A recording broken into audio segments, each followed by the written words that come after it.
दोस्तों नमस्कार, मैं अजय पत्रकार। हिमाचल से बहुत बड़ी खबर, कांग्रेस का कैंडिडेट हार गया। हिमाचल में सिर्फ एक राज्यसभा का चुनाव था। बीजेपी से हर्ष महाजन जो पहले कांग्रेस में एमएलए थे और कांग्रेस के बहुत ही जुझारू बढ़कर कांग्रेस के बड़े नेता वकील अभिषेक मनु सिंघवी हार गए चुनाव। अभिषेक मनु सिंघवी ने अपनी हार स्वीकार कर ली और हर्ष महाजन को बधाई भी दे दी, जीत की बधाई दे दी। अब आपको बता दें क्या स्थिति रही। 40 विधायक कांग्रेस के पास थे, 40 विधायक जो बहुत अधिक बहुमत में थे, और बीजेपी के पास जो थे कम विधायक थे। उसके बावजूद भी बीजेपी का जीतना अपने आप में एक बहुत बड़ी बात है। बीजेपी के सिर्फ 25 थे, कांग्रेस के 40 थे, 15 विधायक ज़्यादा थे।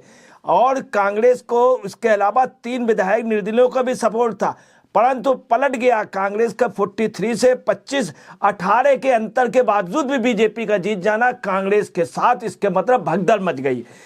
अब आपको बता रहे हैं कि निर्दलीय जो 3 थे कांग्रेस समर्थन में, वो बीजेपी को चले गए, तो 25 और 3 28 वोट हो गए।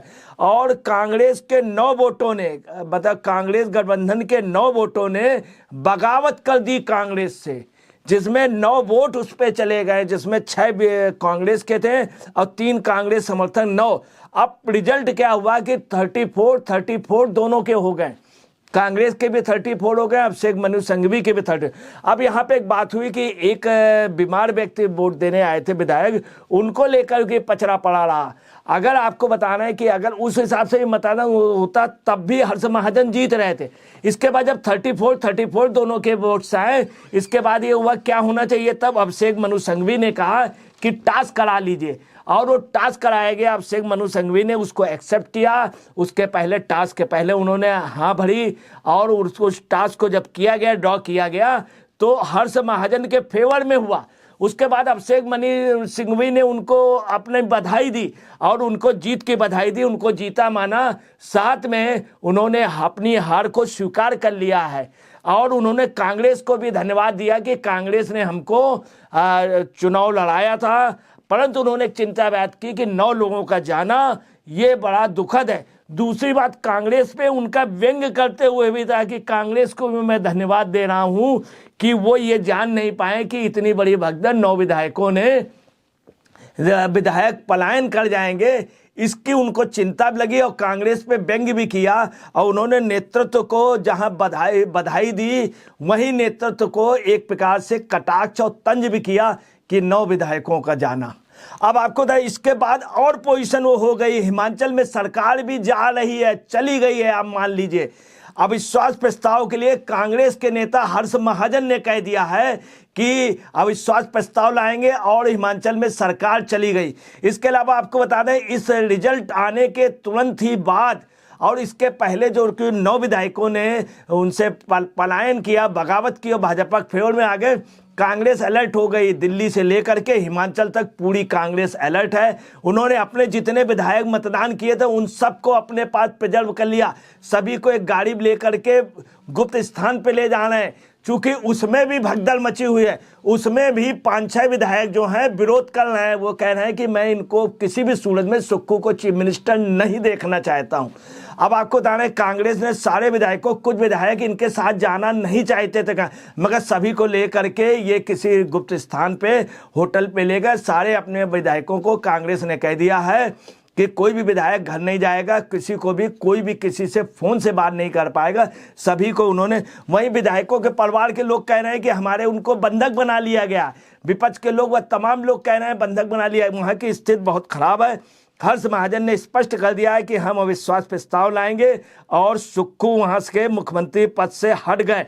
नो कॉन्फिडेंस के लिए अभी से उन्होंने कह दिया कि नो कॉन्फिडेंस होगा। वहीं किडनैप की बात चल रही कि कांग्रेस ने अपने विधायकों को किडनैप कर लिया। अब एक चीज और आ रही है, वो ये आ रही है कि और भी विधायक विद्रोह करते, मगर कांग्रेस ने इतनी जबरदस्त शक्ति की थी, उस शक्ति की वजह से कांग्रेस जो 34 वोट पाने को पा गई। वहीं कांग्रेस के बड़े नेताओं का मानना है कि इसमें और भी अगर कांग्रेस इतनी चैतन्य होती तो बहुत बुरी स्थिति हो। अब कांग्रेस के साथ क्या हुआ, लगातार बिहार में भी एक हो गया हादसा।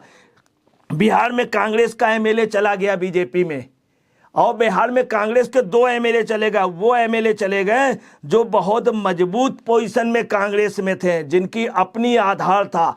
उनके चले जाने से क्या है कि आप समझ ले ये वहाँ से बिहार से गए और ये हिमाचल से गए, तमाम स्थानों पे इनके लिए विद्रोह हुआ है। यूपी की स्थिति है, यूपी में भी समाजवादी पार्टी में जबरदस्त विरोध हुआ है। पूरी कांग्रेस इस समय सकपकाई हुई है, डरी हुई है। और आपको बता रहे हैं कि वहां पे जो सबसे बड़ी बात हुई है, जो 9 एमएलए हैं, ये इनका कहना है इनको सिक्योरिटी दे दी गई। और ये बीजेपी के साथ, बीजेपी के पाले में हर्ष महाजन जो ही जीते हैं तो बीजेपी एमएलए के साथ, बीजेपी नेताओं के साथ वो जबरदस्त वहां पे नारे लगा रहे हैं। उन्होंने बीजेपी ज्वाइन भी कर ली है और बीजेपी फेवर में उन्होंने। और आपको बता रहे हैं उनका ये भी कहना, हर्ष महाजन जी का, वो उसके अलावा जो कांग्रेस के एमएलए जो बीजेपी में आए उनको कहना कि बहुत बड़ी बगावत कांग्रेस में हो रही। बहुत से नेता हिमाचल पे जा रहे हैं, हिमाचल की सरकार जा चुकी है। कुछ विधायकों को जबरदस्ती अपने पास रख के इन्होंने सुबह मतदान कराया, नहीं तो बीजेपी खेमे को और ज्यादा वोट मिलते। उनका ये भी कहना है कि बीजेपी को 40 वोट इसमें मिलते हैं निश्चित तौर पे, और उनका कहना है कि हमारे 40 हैं इस समय। अब जो भी स्थिति हो, मगर यह है कि कांग्रेस की सरकार हिमाचल से चली गई है। इस समय सुक्खू बहुत ज़्यादा घबराए हुए। कांग्रेस की मीटिंग चल रही, लगातार मीटिंग चल रही है, और मीटिंगों पे सेंट्रल की कांग्रेस जो है हाईकमान अलर्ट हो गई किसी तरह से सरकार बचाने, मगर सरकार बचाने के कोई भी रास्ते नहीं। वहीं कर्नाटक में भी आपको बता रहे हैं कांग्रेस हिल गई। कर्नाटक में कांग्रेस का बहुमत बहुत अच्छा बहुमत था। एक विधायक भाजपा के, उसने मतदान भी किया है कांग्रेस के फेवर, मगर भाजपा ने वहां दूसरा कैंडिडेट जनता दल का लड़ाया, उसको भी अच्छे वोट मिले हैं। मगर आपको बता रहे कांग्रेस अपनी तीनों सीटों में जीतने में सफल हुई। उसकी वजह उनके पास ऑलरेडी इतने वोटर थे। दूसरी बात, उनकी वहां सरकार थी। चौथी बात, वहां पे उनके साथ बहुत बड़े फाइनेंसर, बहुत बड़े धनपशु थे। वहीं पे बीजेपी का कहना कर्नाटक में भी ये सीट हार जाते, 2 ही जीतते, मगर उसकी सिर्फ वजह ये रही कि वो बाहुबली से और धनबली से जीत गए। पूरे उस पे कांग्रेस, आज यूपी में भी यही पोजीशन रही। जो कांग्रेस के 2 विधायक थे, सपा के लोग उनको बाकायदे ऑक्युपाइड किए रहे।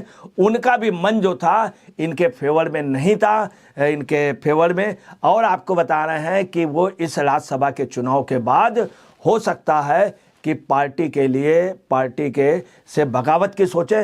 पूरे देश में आप समझ लीजिए कांग्रेस में बगावत है। आज एक और बहुत बड़े नेता ने, जो गुजरात से लगातार कई बार सांसद और विधायक जीता है, उन्होंने भी आप समझ लीजिए कांग्रेस से इस्तीफा देके भाजपा को ज्वाइन कर लिया।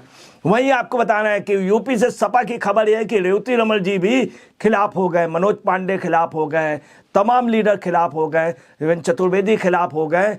और आपको बता रहे हैं ये भी तय हो गया आज की रायबरेली सीट जो है कांग्रेस की खतरे में पड़ गई, अमेठी खतरे में थी।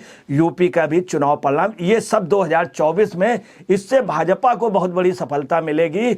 और भाजपा में चूंकि पूरे देश में एक ये चल रहा है कि कांग्रेस ने पहले ही घुटने टेक दिए। अब आपको बता रहे राज्यसभा में इतनी बीजेपी कतई सीट नहीं जीत सकती थी, उसके पास एमएलए, मगर जिस तरह से अपोजिशन के लोग, इंडी गठबंधन के लोगों ने भाजपा के लिए खुल करके वोट किया, यूपी में, हिमाचल में, तमाम जगह, उससे बड़ा ताजुब हो रहा है। आपको बता रहे सिक्किम में एक भी इनके विधायक नहीं, उसके बावजूद सिक्किम में राज्यसभा इनका बनना।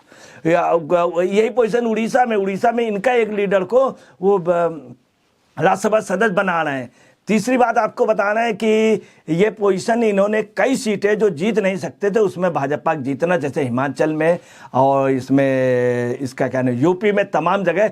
अब आपको बता रहे चुनाव से के बीच में एक राज्यसभा का और होना है जिसमें काफ़ी सांसदों का चुना जाना है, उसमें भी भाजपा बहुमत पे होगी। तो आपको बता रहे जब लोकसभा चुनाव होंगे तो एक समस्या पब्लिक के पास आएगी, हम वोट किसको दें, क्योंकि वहाँ पर कांग्रेस, भाजपा जो है वो राज्यसभा में बहुमत पे होगी, हो सकता है 2/3 बहुमत के करीब पहुँच जाए लोकसभा के चुनाव तक। तो लोगों के मतदाता के अंदर आ जाएगा कि अगर हम लोकसभा में वोट भी देते हैं तो कोई फायदा नहीं, क्योंकि राज्यसभा में भाजपा बहुमत में है तो कोई भी विधेयक नहीं पास होगा। तो मजबूरी होगी कि लोग यही सोचेंगे बेहतर होगा भाजपा का वोट। हम आपको बता रहे हैं कि ये राजनीति तक, इस मतदान की राजनीति पे बहुत दूर तक जाएगी। और बीजेपी के जीत का आधार जो मोदी जी जिस कॉन्फिडेंस से कह रहे थे, बीजेपी वालों को जो कॉन्फिडेंस है उससे साफ हो गया कि बीजेपी बहुमत पे फिर 2024 में निश्चित तौर पे सरकार बनाने जाएगी और हिमाचल की सरकार पलट गई है। हर्ष महाजन ने भी स्वीकार कर लिया है कि वहां के पलट गए और मनोज सिंघवी ने भी स्वीकार कर लिया। कांग्रेस में दहशत है कि कैसे सरकार बचाए, मगर कांग्रेस के वहीं एमएलए, कांग्रेस के नेता बता रहे हैं कि अब सरकार नहीं बचेगी। इसीलिए मनोज सिंघवी ने हर्ष महाजन को बधाई दे दी और कांग्रेस को भी तंज कर दिया बधाई का। दोस्तों नमस्कार, मैं अजय पत्रकार।